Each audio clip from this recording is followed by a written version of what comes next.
A media workshop was organized on Saturday ahead of the Lok Sabha elections. All India BJP spokesperson Dr. Ajay Alok, State BJP President Rajiv Bhattacharya and others were present in the workshop organized at the State BJP party office.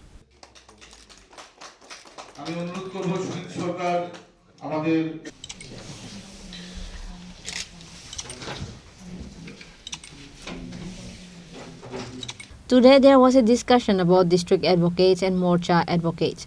Discussions were held on how to reach more people in the coming days. All India Mukherjee Dr. Ajay Alok said that the Lok Sabha elections are imminent.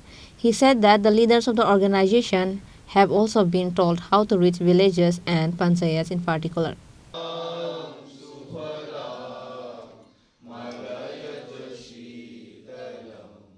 Bharatiya Janata party के द्वारा हर प्रदेश में एक media workshop का आयोजन किया जा रहा है। इसके तहत हम अपने सारे जिला के प्रवक्ता, मंच मोर्चाओं के प्रवक्ताओं को मिलकर बैठ के बात करेंगे कि ज़्यादा से ज़्यादा जनता के पास हम कैसे पहुंच सकें और मोदी जी की जो नीति है जिससे देश चल रहा है, प्रदेशों की व्यवस्था बदल रही है, वो हम कैसे पहुँचाएँ। इस मीडिया वर्कशॉप का मुख्य मुद्दा ये भी है कि लोकसभा चुनाव के अंतर्गत हम गाँव और पंचायतों तक अपनी पहुँच कैसे बनाएँ, सजगता कैसे बढ़ाएं, सोशल मीडिया और मीडिया में समन्वय कैसे स्थापित हो और अपनी बात हम ज़्यादा से ज़्यादा जनता तक कैसे पहुंचा सकें।